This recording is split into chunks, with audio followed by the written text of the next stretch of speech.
আপনি কি আপনার পরিবারের একমাত্র উপার্জনক্ষম ব্যক্তি? আপনার চাকরিটা যদি আগামীকাল চলে যায়, তাহলে আপনি কত মাস চলতে পারবেন ভাই? 3 মাস, 6 মাস, নাকি 1 মাসও নয়? করোনার পর থেকে আমরা একটার পর একটা ক্রাইসিসের ভেতর দিয়ে যাচ্ছি। গ্লোবাল পলিটিক্স উত্তপ্ত, একের পর এক যুদ্ধ লেগে যাচ্ছে, আমাদের ইকোনমিক ইনস্টেবিলিটি বাড়ছে, আর্টিফিশিয়াল ইন্টেলিজেন্স এসে আমাদের চাকরির বাজারটাকে নতুন করে সাজাচ্ছে। আমরা সব এলোমেলো হয়ে গিয়েছি। বাংলাদেশের কনটেক্সটে এই চিন্তাটা করলে আরো একটু পরিষ্কার হওয়া যায়। 2024-25 সাল থেকে যদি আমরা খেয়াল করি, তাহলে দেখতে পাবো আমাদের মুদ্রাস্ফীতি 10%-এর কাছাকাছি ওঠানামা করছে। চালের দাম, ডিমের দাম, বাসা ভাড়া হুহু করে বেড়েই চলছে। ডলারের বিপরীতে টাকার মান কমে যাচ্ছে। গার্মেন্টস সেক্টরে অর্ডার কমে যাচ্ছে। আইটি সেক্টর গ্লোবাল লে অফের সম্মুখীন হচ্ছে। তাহলে আমাদের সামনে একটা কঠিন সময় আসতে যাচ্ছে। যে কোনো মুহূর্তে প্রস্তুত থাকতে হবে যে চাকরি আমার আগামীকালকে থেকে নাই। কিন্তু আপনি যদি এখন থেকেই কিছু স্মার্ট পদক্ষেপ নিতে পারেন, তাহলে এটা শুধু আপনাকে টিকে থাকতে সহায়তা করবে না, বরঞ্চ আপনাকে এগিয়ে যেতেও সহায়তা করবে। আজকের এই ভিডিওতে, দি বাংলা পালসের আজকের এই ভিডিওতে আমরা 10টা পদক্ষেপের কথা বলবো, যা আপনাকে এই পরিবর্তিত কঠিন পরিস্থিতিতে তো টিকে রাখবেই, বরং সামনের দিকে এগিয়ে যেতে আপনাকে সহায়তা করবে। 10টা পয়েন্ট গুনে গুনে দি বাংলা পালস আজকে এই বৈষয়িক পরিস্থিতি, বাংলাদেশের চাকরির বাজার, অর্থনীতি, মুদ্রাস্ফীতি সমস্ত কিছু বিবেচনা করে আপনার আমার জন্য এই 10টি পদক্ষেপ তৈরি করেছে। দেখুন 10টির ভিতরে কোনটি আপনার জন্য কার্যকর এবং কোন জায়গায় হিট করে আপনি আজকে থেকে প্রস্তুতি নিতে শুরু করতে পারবেন।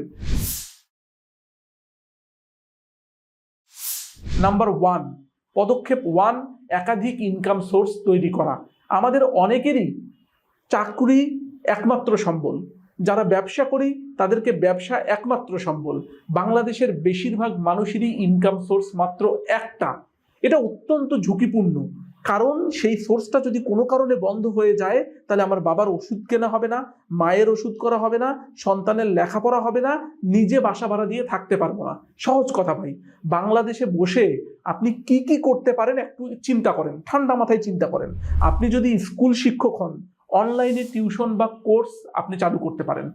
আপনি যদি, বাংলাদেশে এমন প্ল্যাটফর্ম আছে, 10 মিনিট স্কুল, ইউডেমি, এমনকি নিজের ফেসবুক যদি কোনো গ্রুপ থেকে থাকে, সেটিও কিন্তু আপনার আয়ের উৎস হতে পারে। যদি আপনার লেখালেখি ভালো লেগে থাকে, তাহলে বাংলা ব্লগ বা ইউটিউবে কন্টেন্ট ক্রিয়েট আপনি করতে পারেন। কন্টেন্ট ক্রিয়েশন এখন বাংলাদেশে সহ গোটা পৃথিবীতে একটা উঠতি ইনকাম সোর্স হিসেবে এবং রিয়েল ক্যারিয়ার সোর্স হিসেবে বিবেচনা করা হয়ে থাকে তাকে। ছোট ই কমার্স ব্যবসা আপনি চালু করতে পারেন। ফেসবুক কিংবা দারাজের মাধ্যমে ঘরে বসেই আপনি সেটা সম্ভব করতে পারেন। আগামী 12 মাসে আপনার মোট ইনকাম 25% থেকে 100% পর্যন্ত বাড়িয়ে নেওয়া সম্ভব। ভাই এত কিছুর দরকার নাই, সহজ ভাষায় চিন্তা করেন। এটা অসম্ভব মনে হতে পারে, কিন্তু অন্তত এটা তো সম্ভব। 5 থেকে 10,000 টাকা করে বাড়তি ইনকাম আপনার চাকরি কিংবা ব্যবসার লাভের পাশাপাশি করা সম্ভব। এতটুকু দিয়েই শুরু হোক না।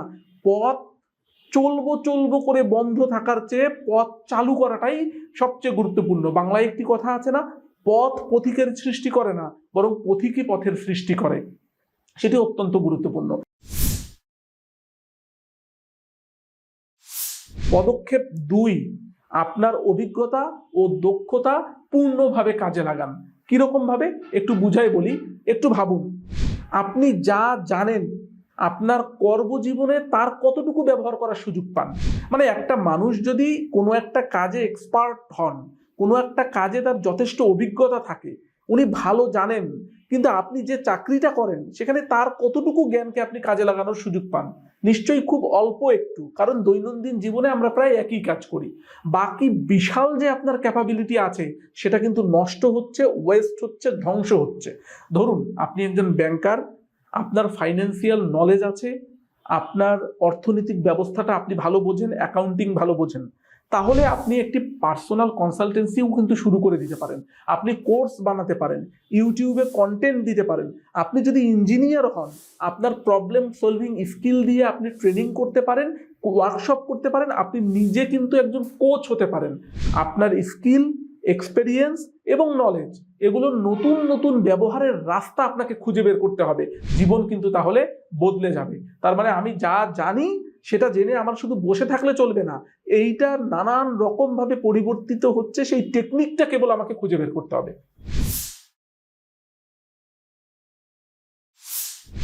পদক্ষেপ 3, যুগোপযোগী স্কিল শিখুন। কারণ এখন এটা টিকে থাকার প্রশ্ন। যুগোপযোগী স্কিল মানে যা আপনি জানেন এক জিনিস, আর আপনার স্কিলড হয়ে বেড়ে ওঠাটা আরেক জিনিস। আমি একটু ভাবতে বলবো, একটু পরিষ্কার করে বলি। যুগোপযোগী স্কিল না থাকলে আমি পিছিয়ে পড়বো, এটা খুব স্বাভাবিক।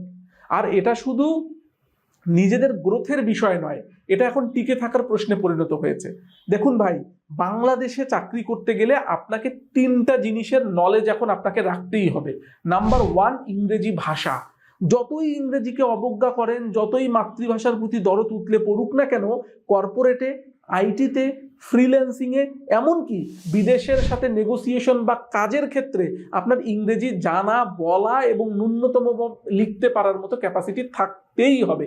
এটা আপনার কেরিয়ারে অনেক বেশি অ্যাডভান্টেজ দিবে। আপনার অফিসে দেখবেন না, কিছু মানুষ কাজের ভিতরে তেমন কিছু নাই, ফটফট করে 2-4 লাইন ইংরেজি বলে, সেটা দিয়ে তারা অনেক দূর এগিয়ে যেতে পারে। ইংলিশ প্রফিসিয়েন্সি ইন্ডেক্সে বাংলাদেশ এখন লো। মানে যে দেশের মানুষজন ইংরেজিতে কথা বলতে পারে কিনা, মানে সহজ কিনা, সহজবোধ্য কিনা, সেই ক্যাটাগরিতে বাংলাদেশ লো অবস্থান করে। অতএব আমি যদি ভালো ইংরেজিতে শিখতে পারি, বলতে পারি, তাহলে সেটা অটোমেটিকলি অনেকের চেয়ে আমাকে অনেকখানি এগিয়ে রাখবে। এবার আসুন এআই নিয়ে আমাদের অনেক তর্ক, ডিজিটাল টেকনোলজি নিয়ে আমাদের অনেক কথা। এই টুলগুলো কিন্তু আপনার আমার চাকরি খেয়ে ফেলবে না, বরঞ্চ এই টুলগুলোকে সঠিকভাবে কাজে লাগাতে পারলে আমাদের কেরিয়ার হু করে বাড়তে থাকবে, 10 গুণ ফাস্ট হয়ে যাবে। কারণ ভাই, এআই চালাইতে তো মানুষ লাগবে, কোন জিনিস কেমনে ব্যবহার করতে হবে সেটার জন্য তো জ্ঞান লাগবে। ওই যে একটা দেখেছেন না, যে একজন মিস্ত্রি এসে একটা মেশিনের ভিতরে একটা টোকা দিয়েছে, মেশিনটা চালু হয়ে গেছে, 1000 টাকা চেয়েছে। তো কোম্পানির মালিক বলেছে, এই 1 মিনিটের কাজের জন্য একটা টোকা দেওয়ার জন্য 1000 টাকা। তখন সে বলেছিল, টোকা দেওয়ার জন্য 1 টাকা, কিন্তু টোকাটা কোথায় দিতে হবে তার জন্য 999 টাকা। অতএব ভাই, এআই কে নিজের শত্রু না ভেবে বরং বন্ধুতে পরিণত হন এআই এর, এবং নিজের কেরিয়ারের গ্রোথকে আরো 10 গুণ ফাস্ট করে দেন। এবার আসেন তৃতীয় যে চিন্তাটা, সেটি হলো আপনার নিজের ফিল্ডের একদম মডার্ন স্কিলগুলো শিখুন। আপনি চিন্তা করেন, আপনি মার্কেটিং করেছেন, ডিজিটাল মার্কেটিং শিখুন। আপনি যদি অ্যাকাউন্টিংয়ে থাকেন, তাহলে ইআরপি সফটওয়্যার বানানো শিখুন, ইআরপি সফটওয়্যার সম্পর্কে জানুন। মানে যে ফিল্ডেই থাকুন, ওই ফিল্ডে যে মডার্ন টেকনিকগুলো চলে এসেছে সেগুলো নিজের ভিতরে আত্মস্থ করুন, ওই টুলগুলো চালানো শিখুন, এবং ওই টুলগুলোতে আপনি নিজে এক্সপার্ট হন। তাই অন্যরা শেখার আগেই আপনি যদি নিজে শিখে ফেলে সেই মার্কেটে ইন করতে পারেন, তাহলে কম্পিটিটিভ অ্যাডভান্টেজ আপনি পাবেনই। যেমন বলে না, ক্রিকেটে, ফুটবলে ঘরের মাঠের একটা অ্যাডভান্টেজ পাওয়া যায়, অতএব আপনি যদি আগে শিখে ফেলতে পারেন, আপনি হবেন সেই ঘরের মাঠের প্লেয়ার, অতএব আপনি একটা অ্যাডভান্টেজ পাবেন হোম গ্রাউন্ডের। 4 নাম্বার পদক্ষেপ, অপ্রয়োজনীয় খরচ কন্ট্রোল করুন। সব সময় যে নতুন কিছু আর্ন করাটাই সফলতা, ব্যাপারটা তা নয়, বরঞ্চ যা আছে সেখান থেকে খরচ কমিয়ে দেয়া, সেটাও কিন্তু এক ধরনের সফলতা। একটু কঠিন কথা হলো, একটু বুঝিয়ে বলি। আমাদের দেশে একটা ট্রেন্ড আছে জানেন, প্রতি বছর নতুন ফোন কেনা, 15-20 হাজার টাকায় ফোন থাকতেই আবার 1 বছর যেতে না যেতেই 40-50 হাজার টাকা দিয়ে আপগ্রেড নতুন মডেলের ফোন কেনা। এরকম বহু মানুষ আছে না? কিন্তু কেন? কারণ বন্ধু কিনেছে, ইনফ্লুয়েন্সাররা ভালো রিভিউ দিয়েছে, মার্কেটে এইটা ট্রেন্ড চলতেছে, না হলে যাতে ওঠা যাচ্ছে না, এই জন্য আমরা এটা কিনছি। দারাজের সেলে, ইভেলির ফাঁদে, অনলাইন শপিংয়ে, ডিসকাউন্টে, এগুলোর নেশায় পড়ে বিজ্ঞাপনের চমকপ্রদ ভাষায় আকৃষ্ট হয়ে আমরা একের পর এক ফোন কিনছি। ফেসবুক বা ইনস্টাগ্রামে অন্যের লাইফস্টাইল দেখে আমাদের ঈর্ষা হচ্ছে, ওর মতো হওয়ার ইচ্ছা তৈরি হচ্ছে, নিজেদের উপর চাপ বাড়ছে। কিন্তু মনে রাখবেন, সোশ্যাল মিডিয়া আর বাস্তবতা কমপ্লিটলি আলাদা। সোশ্যাল মিডিয়ার জগতের 90% জগৎটাই হলো ফেক। আপনার পরিবারকে আপনাকেই প্রোটেক্ট করতে হবে। পিয়ার প্রেসার বা পার্শ্ববর্তী বন্ধু, আত্মীয় স্বজন, কলিগদের প্রেসারে ফাঁদে পা দেবেন না। প্র্যাকটিক্যাল স্টেপ নিন। আজকেই যে কোনো ব্যাংকে একটা ডিপিএস চালু করুন, সেটা 1000 টাকা হোক, কিন্তু শুরু করুন। ইসলামী bank, BRAC bank, Dutch Bangla bank, সরকারি ব্যাংক, যেখানে সম্ভব আপনি শুরু করুন। যদি 500 টাকা হয় বিকাশ অ্যাপে, তাও শুরু করুন। সেভিংস অপশন শুরু করুন, কালকে না, আজকেই। মনে করুন আপনার ট্রেন ছেড়ে দিয়েছে, এখন আমাকে ট্রেনটাকে ধরতে হবে একটু লাফিয়ে উঠে। পদক্ষেপ 5, 1 বছরের জন্য একটা এমার্জেন্সি ফান্ড তৈরি করুন। এখন চিন্তা করুন, আপনার মাসিক খরচ যদি 30,000 টাকা হয়, তাহলে আপনার কমপক্ষে 3,60,000 টাকার একটা এমার্জেন্সি ফান্ড তৈরি করা উচিত। মানে যাতে আজকে কালকে চাকরি চলে গেলে একটা বছর একটা ফ্যামিলিকে নিয়ে মাথা গোঁজার ঠাঁই হয়। এত টাকা কোথায় পাবো, এই প্রশ্ন আসতে পারে। এই প্রশ্ন আসবেই। উত্তর হলো, একবারে পারবেন না, ধীরে ধীরে পারবেন, বিন্দু বিন্দু করে পারবেন, কিন্তু শুরু করুন। এই ফান্ডটা জরুরি। প্রথমত, বাংলাদেশে হঠাৎ চাকরি হারানো খুবই কমন ব্যাপার, বিশেষ করে প্রাইভেট সেক্টরে। কোভিডের সময় লাখ লাখ মানুষ চাকরি হারিয়েছে, তারা আজ পর্যন্ত অনেকেই বেকার রয়েছে। দ্বিতীয়ত, আমাদের দেশে হেলথ ইন্স্যুরেন্স সিস্টেম তেমন নাই বললেই চলে। হাসপাতালে ভর্তি হলে, হঠাৎ কোনো জরুরি প্রয়োজন পড়লে, ওয়াইফের সিজার হলে, বাচ্চাটা অসুস্থ হলে, বাবাকে হসপিটালাইজ করতে গেলে নিজের পকেটে টাকা না থাকলে কেউ পাশে আসবে না। তৃতীয়ত, কেরিয়ার ট্রানজিশনের সময় আপনার একটা ব্রিদিং স্পেস দরকার। এক কেরিয়ার থেকে অন্য কেরিয়ারে যাইতে গেলে একটু থামুন, পজ নিন, ভাবুন, পরিকল্পনা করুন, দেন ওখানে জাম্প করুন। 10,000 টাকা 20,000 টাকা বেশি দিবে জন্য দুম করে চলে গেলে নিজের প্রতিষ্ঠিত কোম্পানি ছেড়ে, সেটা হবে না। তো এভাবেও চিন্তা করে কিন্তু আমরা পদক্ষেপটা এমার্জেন্সি ফান্ড তৈরির মাধ্যমে নিজেকে প্রোটেক্ট করার চেষ্টা করতে পারি। এমার্জেন্সি ফান্ডটা খুব জরুরি কেন, এটা যারা ওই বিপদে পড়ে কেবল তারাই বুঝতে পারে। পদক্ষেপ 6, প্রচুর নেটওয়ার্কিং করুন। নিজের নেটওয়ার্ককে স্ট্রং থেকে স্ট্রং বানান। বাংলাদেশে একটা কথা আছে, চেনা লোক চেনা জগৎ। কথাটা কিন্তু সত্যি। অনেক ভালো ভালো চাকরি, প্রজেক্ট বা business opportunity, growth opportunity publicly post হয় না, রেফারেন্সে যায়। তাই নেটওয়ার্ক করুন, অনলাইনে এবং অফলাইনে। পুরনো মানুষদেরকে নিয়ে কফি খান, চা খান। পকেটে থাকা যে ভিজিটিং কার্ডটা আছে তার সাথে সম্পর্ক স্থাপন করুন, মেইল করুন, তার সাথে দেখা করার জন্য অ্যাপয়েন্টমেন্ট নিন, কফি খান, চা খান, কথাগুলো শেয়ার করুন। কেরিয়ারে তাদের কেমন চলছে সে ব্যাপারে অভিজ্ঞতা বিনিময় করুন। আপনার এই অ্যাক্টিভ উপস্থিতি আপনার জন্য কোন দিন কোন রেফারেন্স বয়ে নিয়ে আসবে আপনি জানেন না। অনলাইনে থাকি, দিনের পর দিন, রাতের পর রাত, ঘন্টার পর ঘন্টা জেগে জেগে রিলস দেখি, শর্টস দেখি। তা না করি, লিঙ্কডইনে প্রোফাইল আপডেট করি, অ্যাক্টিভ থাকুন। ফেসবুকে প্রফেশনাল গ্রুপগুলোতে যোগ দিন, যেমন Bangladesh development community, digital market Bangladesh ইত্যাদি। বিভিন্ন রকম নিজের ফিল্ড রিলেটেড অনেক গ্রুপ পাওয়া যাবে। সেখানে আপডেট থাকা, কন্ট্রিবিউট করা একটা অন্যতম ব্যাপারে পরিণত হতে পারে। অফলাইনে কোনো সেমিনারে যাই, ওয়ার্কশপে যাই, মিট আপে যাই, ঢাকায়, চট্টগ্রামে, সিলেটে ইন্ডাস্ট্রি ইভেন্ট হচ্ছে, বেসিস, ইক্যাপ, এই ইভেন্টগুলোতে অংশগ্রহণ করি। ডাইভার্সিফাইড নেটওয়ার্কের মানুষ তৈরি করি, শুধু নিজের ফিল্ডের মানুষ না, নিজের ফিল্ডের বাইরের মানুষকেও কানেক্ট করার চেষ্টা করি। এইরকম অনেক হয়েছে ভাই, যে এই আপনার কাছে ওই জিনিসটা আছে কিনা, ওই রকম কোনো মানুষ আছে যে আমার এই কাজটা করে দিতে পারবে। তখন আপনি বলতে পারেন, ভাই এটা তো আমিই পারি, আপু এটা তো আমি পারি, আমি কি একটু করতে পারি? তখন সে বলবে, হ্যাঁ এটা আপনি করলে তো অনেক ভালো হয়। কিন্তু এটা কখন তৈরি হবে? যার সাথে আপনার নেটওয়ার্কিং নাই, কথাবার্তা নাই, যোগাযোগ নাই, হুট করে গেলে কি সে সেটা করবে? কখনো করবে না। তাই নেটওয়ার্কিং করুন, অনলাইনে কিংবা অফলাইনে। যে সেক্টরের মানুষই হোক না কেন, যোগাযোগ বজায় রাখুন। রিলস আর শর্ট দেখা বন্ধ করে প্রফেশনাল গ্রুপগুলোতে কন্ট্রিবিউট করার চেষ্টা করা। পদক্ষেপ 7, অনলাইনে প্রোডাক্টিভলি ব্যবহার করুন অনলাইনটাকে। বাংলাদেশের মানুষজন ফেসবুক, ইউটিউব, টিকটক, লিঙ্কডইন সবখানেই প্রায় উপস্থিত। এই কথাটা আপনারা শুনতে চান না, মনে হয় যে গতানুগতিক পরামর্শ। গড়ে একজন বাংলাদেশি ইন্টারনেট ইউজার দিনে 3 ঘন্টারও বেশি সোশ্যাল মিডিয়া প্ল্যাটফর্মে কাটান। এর বেশিরভাগই যায় রিলস দেখা, গসিপ করা এবং এই মেসেজিং করা বা কমেন্ট সেকশনে। আর এই সোশ্যাল মিডিয়াতে মিস ইনফরমেশন এবং ডিসইনফরমেশনের পর্যায়টা ভয়াবহ পর্যায়ে পৌঁছেছে। শত শত পেজে শুধু ভিউ আর এঙ্গেজমেন্টের জন্য কোনো প্রকারের তথ্য ভেরিফাই না করে ছড়ানো হচ্ছে, গুজব ছড়ানো হচ্ছে ইত্যাদি ইত্যাদি। বিশেষ করে health tips, financial advice, political news, এর ক্ষেত্রে ফেক কন্টেন্টের সরাসরি। So B extremely careful. খুব কেয়ারফুল হতে হবে। ম্যাসিভ ফলোয়ার বা লাইক দেখে আপনি বিভ্রান্ত হবেন না। অথেন্টিক সোর্স থেকে ফ্যাক্ট চেক করুন। AFP, fact checker, rumour scanner বা দ্য ডিসেন্টের মতো পত্রিকাগুলো কিন্তু খুব সুন্দরভাবে এই প্ল্যাটফর্মটাকে ব্যবহার করে এবং সঠিক তথ্য দেওয়ার ক্ষেত্রে চেষ্টা করে। অতএব আমাদেরকেও চেষ্টা করতে হবে টক্সিক, প্রোপাগান্ডামূলক কিংবা হাইপার মোটিভেশনাল কন্টেন্ট পুরোপুরি এড়িয়ে চলুন। এগুলো আপনার ব্রেইনকে ধীরে ধীরে পয়জন করবে, আপনি টের পাবেন না। এর বদলে সেই সময়টা দিন শেখায়, স্কিল ডেভেলপমেন্টে, প্রোডাক্টিভ কমিউনিটিতে।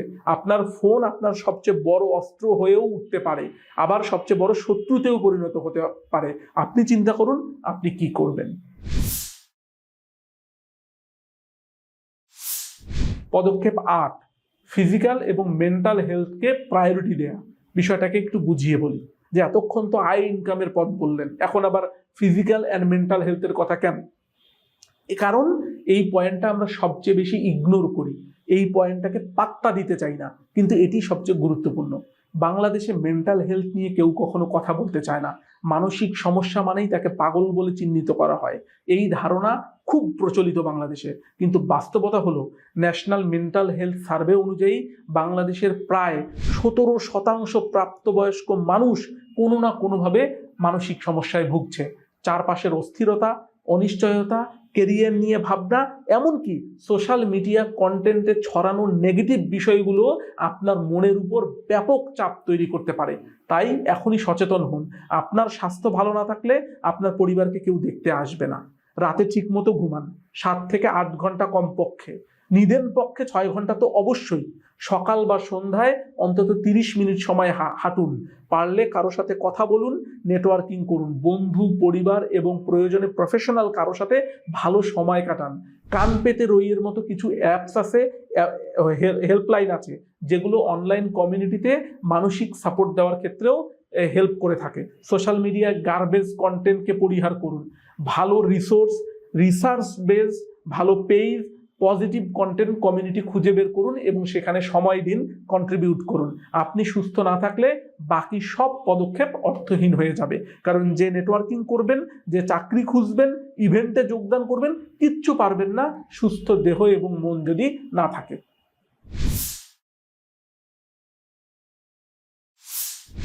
পদক্ষেপ 9, নিয়মিত নতুন কিছু শিখুন।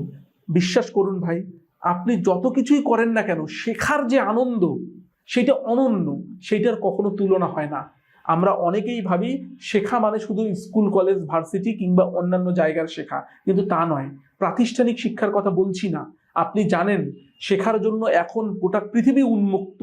ইউটিউব থেকে বাংলায়, ইংরেজিতে কোনো টপিকে শত শত ঘন্টার হাই কোয়ালিটির কন্টেন্ট পাওয়া যাবে ফ্রিতে। কোর্সেরা, এডেক্স, খান একাডেমি, এগুলোতে ওয়ার্ল্ড ক্লাস ইউনিভার্সিটির বিভিন্ন কোর্স পাওয়া যায়, বেশিরভাগই ফ্রিতে। বাংলাদেশের প্ল্যাটফর্ম 10 মিনিট স্কুল কিংবা বহুব্রীহি, এগুলোতেও চমৎকার কিছু কোর্স আছে। ভাই, সময় নষ্ট হবেই। 1 কাপ কফি ভালো জায়গায় খাওয়ার যে দামটা বা একটা জুস খাওয়ার যে দামটা, সেই দামটা দিয়েই এই কোর্সগুলো আপনি কিনতে পারবেন এবং আপনি নিজেকে চনমনে রাখতে পারবেন এই কোর্সগুলোর মাধ্যমে। নতুন কিছু শিখবেন, সেটা চাকরিতে অ্যাপ্লাই করবেন, সেখানে যেমন গ্রোথ দিবে, নতুন ধাপ তৈরি করতেও সহায়তা করবে। এই জন্য আপনি 2টা কাজ করতে পারেন। 1, প্রতিদিন অন্তত 30 মিনিট শেখার জন্য ব্যয় করুন। কেটে কেটে প্রতিদিন অন্তত পক্ষে 30 মিনিট নতুন কিছু শেখার পেছনে ব্যয় করুন। 2, আপনার কেরিয়ারের জন্য রিলেভেন্ট এমন কোনো টপিক ধরুন যেটায় গভীরভাবে দক্ষ হবেন। পরিকল্পনা করুন প্রতিদিন অল্প অল্প করে সময় দিয়ে 1 বছর পরে ওই একই বিষয়ে আপনি দক্ষ থেকে দক্ষতর হয়ে উঠবেন। প্রয়োজনে নিজের গ্রোথের জন্য বই, পেইড কোর্স বা ট্রেনিংয়ে ইনভেস্ট করুন। এটা খরচ না, এটা আপনার ফিউচারের বড় মাপের ইনভেস্টমেন্ট হিসেবে কাজ করবে। এবং সর্বশেষ পদক্ষেপ 10, নিজেকে এক্সপার্ট জেনারেলাইজ বা গ্লোবাল সিটিজেন হিসেবে নতুন করে পরিচয় করিয়ে দিন। এটা কেমন কথা, একটু বুঝিয়ে বলি। এটা সবচেয়ে গুরুত্বপূর্ণ পদক্ষেপ হতে পারে। আমাদের দেশের শিক্ষা ব্যবস্থা আমাদের শেখায় একটা সাবজেক্টে এক্সপার্ট হও, কিন্তু বর্তমান দুনিয়া বলছে একটিতে এক্সপার্ট হও, তবে বাকি সবকিছু সম্পর্কে জানো। এটাকে বলে এক্সপার্ট জেনারেলাইজড মাইন্ডসেট। মানে আপনি কি করবেন? আপনার নিজের ফিল্ডে ডিপ হন। আপনি ইঞ্জিনিয়ার, আপনি অ্যাকাউন্টেন্ট, আপনি মেডিসিন বিশেষজ্ঞ, আপনি বিজনেসম্যান, আপনার ফিল্ডে হবেন আপনি বস, কিন্তু পাশাপাশি আপনার history, geopolitics, geography, economics, modern technology, AI এর ব্যবহার, এসব সম্পর্কে আপনার বেসিক ধারণা থাকবে, যাতে প্রয়োজনের সময় সেগুলো কোন দিক থেকে যে হিট করবে আপনি বুঝতে পারবেন না এবং সেটা নিয়ে আপনি কাজ করবেন।